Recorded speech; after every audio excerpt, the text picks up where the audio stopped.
Assalamualaikum warahmatullahi wabarakatuh.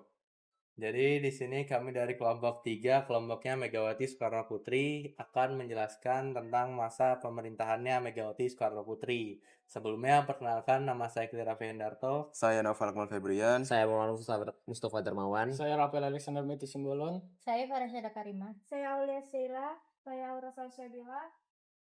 Jadi latar belakang pada masa pemerintahan Megawati Soekarno Putri adalah yang pertama, yaitu setelah Gus Dur lengser, Megawati Soekarno Putri pun dilantik untuk menggantikannya. Salah satu kebijakan ekonomi Megawati yang dinilai berani adalah mengakhiri program reformasi kerjasama dengan IMF pada Desember 2003 yang lalu, kemudian dilanjutkan dengan privatisasi perusahaan negara dan divestasi bank guna menutup defisit anggaran negara. Semua opsi yang ditawarkan oleh IMF sifatnya adalah mencekik leher bagi Indonesia. Sifatnya menggantung Indonesia supaya terus bergantung pada IMF, ujar Menteri Negara Perencanaan Pembangunan Nasional atau Ketua Bappenas saat itu, yang bernama Kwik Kian Gie. Kemudian dilanjutkan oleh Novel Akmal. Ya, selanjutnya, setelah mengakhiri kerjasama dengan IMF, Megawati menerbitkan Instruksi Presiden Nomor 5 Tahun 2003 tentang paket kebijakan ekonomi sesudah berakhirnya program IMF untuk menjaga stabilitas ekonomi makro. Megawati Soekarno Putri memerintah dalam periode 23 Juli 2001 hingga 20 Oktober 2004 sebagai Presiden kelima Indonesia dan Presiden pertama wanita Indonesia. Periode pemerintahannya yang penuh tantangan bagi Indonesia. Selanjutnya, Iva Rasyada. Kemudian ada program kerja Megawati. Yang pertama dalam bidang politik. Program kerja yang pertama itu adalah menguatkan stabilitas politik pasca reformasi dengan menjaga hubungan antara eksekutif, legislatif, dan juga militer. Kemudian bidang yang kedua itu adalah bidang hukum. Program kerja yang pertama itu adalah reformasi sistem hukum, termasuk pemberantasan korupsi. Dan yang kedua itu adalah penegakan hukum terhadap pelaku pelanggaran HAM. Kemudian di bidang ketiga itu adalah bidang ekonomi. Program kerja yang pertama itu adalah pemulihan ekonomi pasca krisis 1997 sampai 1998 melalui penguatan sektor makroekonomi dan privatisasi BUMN. Kemudian yang keempat itu adalah sosial.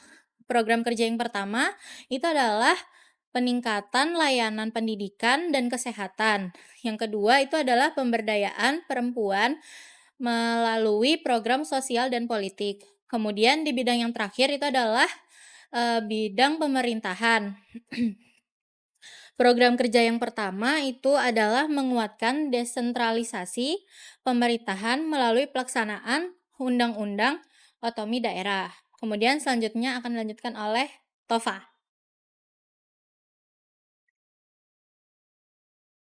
Oke, pada hambatan pada kepemimpinan Megawati Soekarno Putri. Oke, diwarnai berbagai tantangan yang kompleks. Indonesia masih berjuang untuk memulihkan diri dari dari krisis ekonomi pada tahun 98 yang berdampak pada tingginya utang luar negeri, terus meningkatnya pengangguran dan juga nilai tukar rupiah yang melemah. Kemudian kepercayaan investor asing yang merendah mempersulitkan upaya menarik investasi baru, sementara kasus BLBI yang terkait korupsi dan penyalahgunaan dana bank belum terselesaikan. Di bidang keamanan, gerakan separatis seperti GAM dan OPM semakin aktif. Bahkan Megawati menerapkan darurat militer di Aceh pada tahun 2003. Ancaman terorisme juga meningkat dengan adanya bom Bali pada tahun 2002 yang mengguncang Indonesia dan dunia internasional. Secara politik, hubungan Megawati dengan DPR tidak harmonis, terutama dengan partai-partai Islam yang mengkritik kebijakannya. Mantan Presiden Abdul Wahid pun menjadi oposisi yang vokal. Gaya kepemimpinan Megawati juga mendapat kritik karena dianggap kurang tegas dan kurang aktif dalam komunikatif politik serta melambatnya informasi hukum dan pemberantasan korupsi. Selanjutnya oleh Rafael. Untuk penyelesaiannya, pada masa kepemimpinannya Megawati menghadapi krisis ekonomi dengan melakukan privatisasi BUMN, memberikan insentif investasi, serta menerbitkan surat keterangan lunas atau SKL untuk menyelesaikan kasus BLBI. Dalam menghadapi separatisme, ia menerapkan darurat militer di Aceh pada 2003 untuk menumpas GAM dan bersikap tegas terhadap OPM di Papua. Pasca bom Bali 2002, pemerintah membentuk Densus 88 dan memperkuat kerjasama dengan AS serta Australia dalam pemberantasan terorisme. Secara politik, Megawati memimpin di tengah koalisi yang kurang solid dan kritik dari berbagai pihak, termasuk Abdurrahman Wahid. Gaya kepemimpinannya dinilai kurang komunikatif dengan banyak keputusan diserahkan kepada penasihatnya.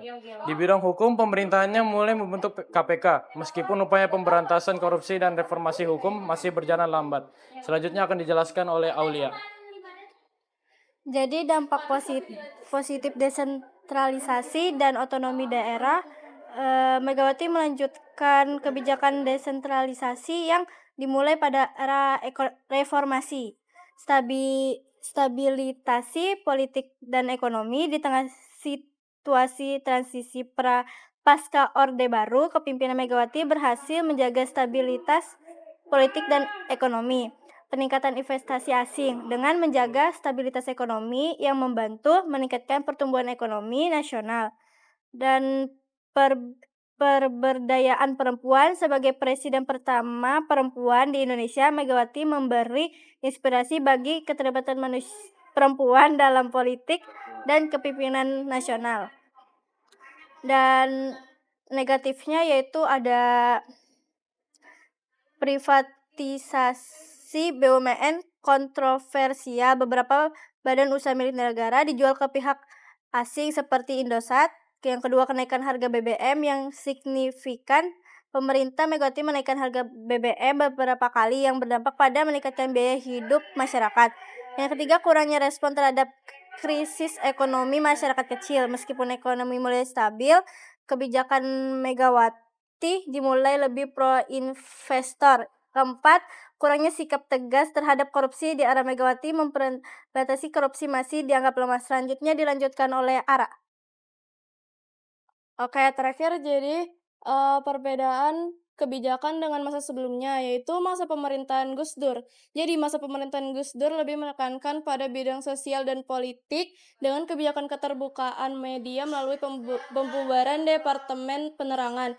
Gus Dur juga dikenal karena paham pluralismenya, memberikan pengakuan lebih besar kepada kelompok minoritas Tionghoa, seperti dalam pengurusan dokumen kependudukan dan penetapan Imlek sebagai hari libur nasional. Selain itu, Gus Dur menggiatkan politik bebas aktif dengan melakukan kunjungan ke negaraan dan menjalin kerjasama dengan negara lain. Sementara Megawati berfokus pada sektor ekonomi pasca krisis dengan mengakhiri kerjasama dengan IMF.